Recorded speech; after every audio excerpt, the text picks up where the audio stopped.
شام کو عظمیٰ کے سسر گھر آئے تو عظمیٰ نے کنیز پھوپھو والی بات کی تو وہ بولے ابھی کل ہی تو کنیز کو دیے میں نے پیسے، تمہیں تو میں نے گھر کا نظام چلانے کے لیے دیے ہوئے ہیں، باقی شاپنگ کے جس کو ضرورت ہوتی ہے وہ مجھ سے ہی لیتا ہے، بلاؤ کنیز کو۔ جی ابو۔ عظمیٰ نے کنیز کو بلایا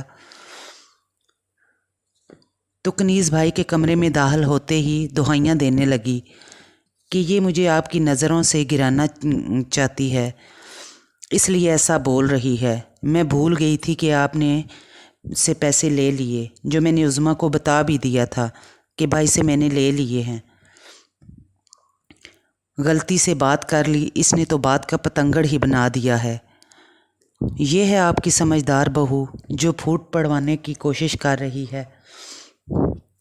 عظمیٰ تو ہکا بکا کنیز کو دیکھنے لگی کہ پھوپھو آپ کیا کہہ رہی ہیں، بس بس میرے منہ لگنے کی ضرورت نہیں، یہ کہتے ہوئے کنیز کمرے سے باہر چلی گئی تو عظمیٰ کے سسر بولے جاؤ بیٹا اپنے کمرے میں، آئندہ احتیاط کرنا۔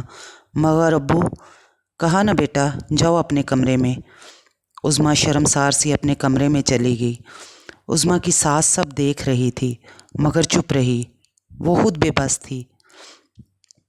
اگلا ایک ہفتہ سکون سے گزرا کہ خاندان میں ایک دعوت پر سب کو جانا پڑ گیا۔ عظمیٰ کے سر میں شدید درد تھا تو اس نے کہا آپ جائیں، میں پھر کبھی چلی جاؤں گی، رضا کو بھی فون کر دوں گی، وہ آفس سے سیدھے آپ لوگوں کی طرف ہی آ جائیں گے۔ سب دعوت پر چلے گئے تو عظمیٰ آرام کرنے کے لیے اپنے کمرے میں چلی گئی۔ 2 گھنٹے بعد دروازے پر دستک ہوئی تو عظمیٰ نے دروازہ کھولا تو کنیز پھوپھو کھڑی تھیں۔ پھوپھو آپ اتنی جلدی واپس آ گئیں، سب ٹھیک تو ہے نا؟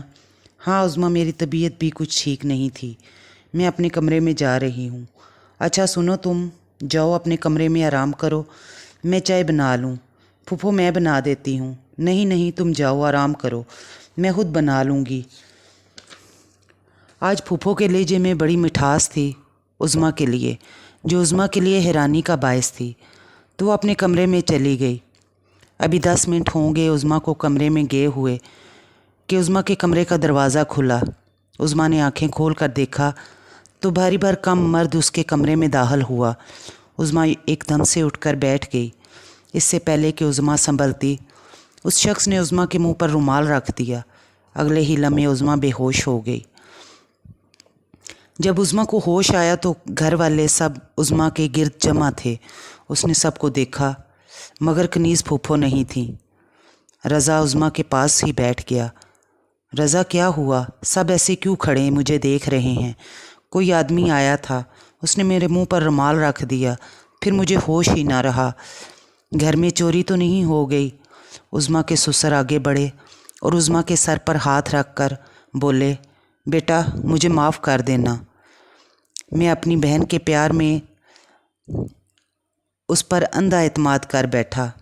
رضا کی ماں تم بھی ہو سکے تو مجھے معاف کر دینا۔ عظمیٰ کی ساس روئے جا رہی تھیں۔ سسر یہ کہہ کر کمرے سے نکل گئے تو عظمیٰ کی ساس نے بتایا مجھے کنیز پر شک تھا کہ وہ تمہارے ساتھ بھی ایسا ہی کچھ کرے گی جیسا وہ 10 سال پہلے میرے ساتھ کر چکی ہے، میں سمجھی نہیں امی، عظمیٰ ساس سے بولی۔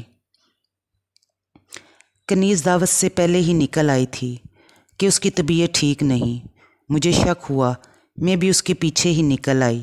وہ سیدھی پرانی بستی میں گئی، وہاں سے اس آدمی کو ساتھ بٹھایا تو میں اس آدمی کو پہچان گئی۔ فوراً رضا کو اور رضا کے ابو کو فون کیا کہ جلدی سے پرانی بستی آ جائیں اور ان کو بھی بلا کر خاموش رہنے کا اشارہ کیا۔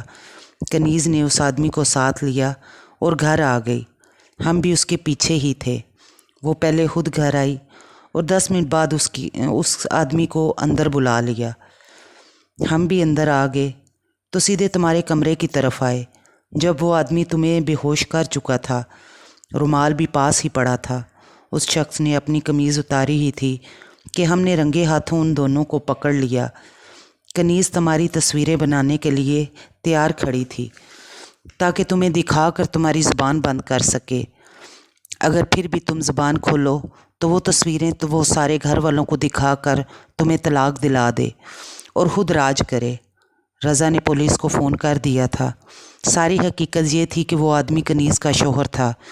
کنیز ماں نہیں بن سکتی تھی، اس لیے اس نے اپنی شادی کو چھپا کر رکھا ہوا تھا، جبکہ اس آدمی نے دوسری شادی کی ہوئی تھی، اور تجوری کی چابیاں کنیز کے پاس ہونے کی وجہ سے ہر مہینے وہ اس آدمی کو موٹی رقم دیتی تھی کہ اس کے ساتھ مل کر جو اس نے میری تصویریں کھینچی تھی وہ راز راز ہی رہے۔ تمہارے سسر کو سب حقیقت کا پتہ چل گیا تو انہوں نے اس آدمی کے ساتھ کنیز کو بھی پولیس کے حوالے کر دیا۔ امی، میں آپ کا کس طرح شکریہ ادا کروں؟ آپ نے مجھے کتنی بڑی بدنامی سے بچایا۔ عظمیٰ ساس کا ہاتھ چومتے ہوئے بولی۔ عظمیٰ کی ساس بولی، شکریہ کی ضرورت نہیں عظمیٰ، 10 سال سے میں گھٹ گھٹ کر جی رہی تھی کنیز کے ہاتھوں، قصور نہ ہونے کے باوجود۔ آج تمہاری وجہ سے میں بھی آزاد سانس لے سکوں گی۔ یہ کہتے ہوئے دونوں گلے لگ گئیں۔